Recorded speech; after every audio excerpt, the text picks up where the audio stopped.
Hi gardeners! I'm getting ready to make a big batch of potting mix, which I use for growing vegetables in self-watering containers and grow bags, and also for making soil blocks. It's a rather lengthy process and we may get rain, so I'm just going to jump in and get started, and I'll explain what I'm doing as I go along. The first thing I do is to lay down a barrier that will keep the dirt in my yard from mixing with my potting mix. This is just a cheap plastic drop cloth I got in the painting section at my local big box store. But there's plenty of other things that would work, like a tarp or a large piece of cardboard. Some people might not mind if a little of their soil gets mixed in with the potting mix, but we have root knot nematodes in our sandy soil, so I don't take any chances. I also clean my shovel with a strong solution of bleach water before I use it to make potting mix. I mainly do this because this shovel gets used for many other jobs on the property, and there's a high chance that it could have been used in nematode-infested sand. If I had one shovel that I only used for making potting mix, then this wouldn't be necessary. The first thing I'm going to start with for the base of my potting mix is peat. This here is a 3 cubic foot bale of sphagnum peat moss, and I'm going to use 1 whole bale of peat for my potting mix. Peat is good for potting mixes because it's good at retaining water and nutrients without getting too compacted. It's also an important ingredient for self-watering containers because it's good at acting as a wick that draws the water up to the plant from the reservoir below. Since I mainly use self-watering containers in my garden, I like to use peat as a large portion of my mixes. I also use this potting mix to make soil blocks, and peat is one of the main components of soil block mixes also, so this is a really good all-round mix. After I dump the peat out onto my tarp, I do my best to break up the big chunks with the shovel so that it will get fully blended with the other components. After I get the peat moss pretty well spread out, I add some dolomite lime to the peat. The dolomite is important to mix with the peat because peat is acidic and dolomite is alkaline, and adding dolomite helps to balance the pH of the peat. And dolomite also adds some calcium and magnesium to your mix. For 3 cubic feet of peat, I'm adding 1.5 cups of dolomite. The usage rate is approximately 1 tablespoon of dolomite for each gallon of peat. Packages of dolomite lime may use different names on the label, but somewhere on the package it should say something about dolomite, dolomitic limestone, or dolomite lime, or some variation of that. And the label should also show both calcium and magnesium listed. Just make sure you're not getting hydrated lime, which is not the same thing. So I mix the dolomite in as thoroughly as I can because I want it to be spread out evenly in the peat so that the pH will be balanced throughout the whole potting mix blend.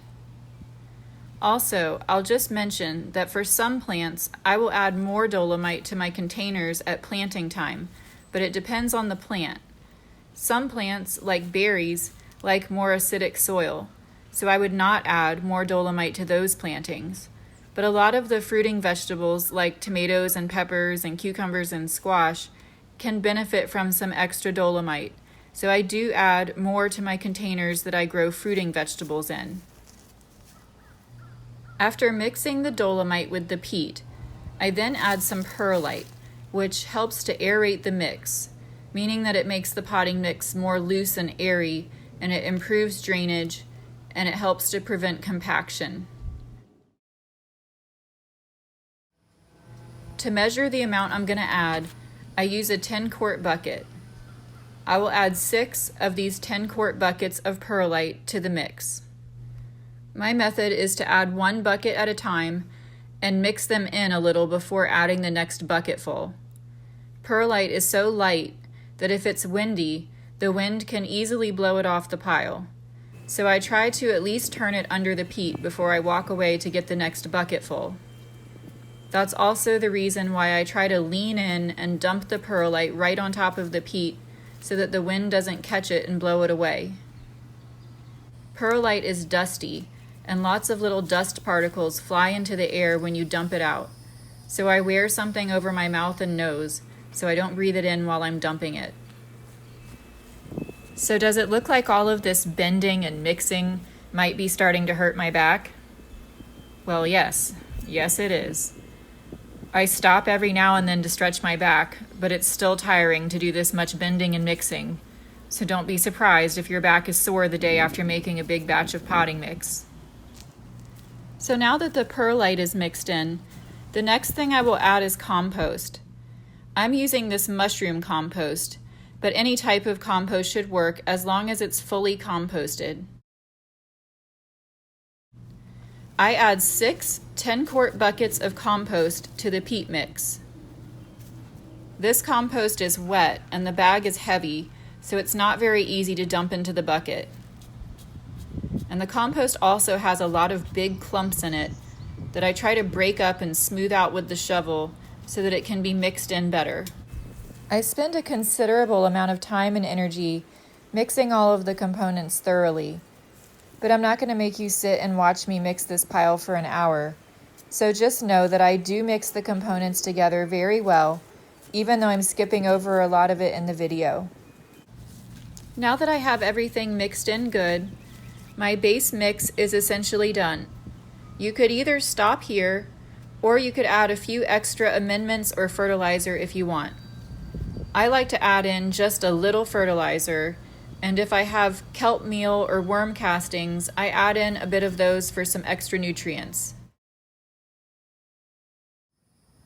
I'm going to add 1 cup of this organic fertilizer. It has a balanced NPK of 444. Just to be clear, 1 cup of organic fertilizer is nowhere near enough to feed the plants when mixed into such a large quantity of potting mix. I'm just adding it as a supplement. It won't make a lot of difference if you add this little bit of fertilizer or not. I always add much more fertilizer at planting time, so I can customize it for each thing that I'm using it for. For example, I use a different quantity and type of fertilizer for my strawberries than I do for most of my other plants. And also when I make soil blocks, I use a different fertilizer blend for those than for my potted plants. So I'm just adding this little supplemental amount of fertilizer now, and then I will add the right types and quantities for whatever I'm planting later. Hopefully that makes sense. Sometimes I will add a little kelp meal, but I don't have any kelp meal at the moment. But I am going to add some worm castings. I'm just going to add 1 10-quart bucket full of worm castings to the mix, and I'm just going to break up the chunks and mix it in real well along with the organic fertilizer. So my potting mix is finished, and you can see that it's loose and airy. This will be ideal to use with self-watering planters and grow bags, as well as for soil blocks. If you wanted to stretch the mix a little further, then you could also add in 2 or 3 10-quart buckets of potting soil. But I choose not to do that because whenever I've used potting soil, I've always found it to have too many sticks and chunks for making good soil blocks.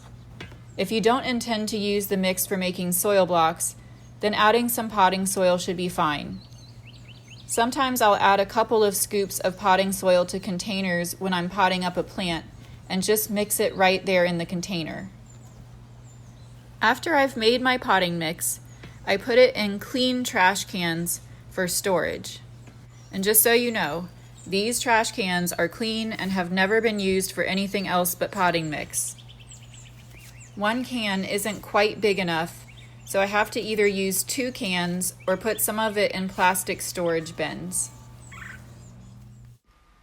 So just to review the mix I made, the base mix is 3 cubic feet of sphagnum peat moss mixed with 1.5 cups of dolomite lime, and to that I've added 6 10-quart buckets of perlite and 6 10-quart buckets of compost. There are optional ingredients as well, which include 1 cup of organic fertilizer and 1 10-quart bucket of earthworm castings. Other optional ingredients that I did not add this time, but sometimes do, include 1 cup of kelp meal and 2 to 3 10-quart buckets of potting soil. I often will add a little bit of potting soil at a later time as I'm potting up plants instead of mixing it with my base mix. But you can, of course, go ahead and mix it in with the base mix if you prefer.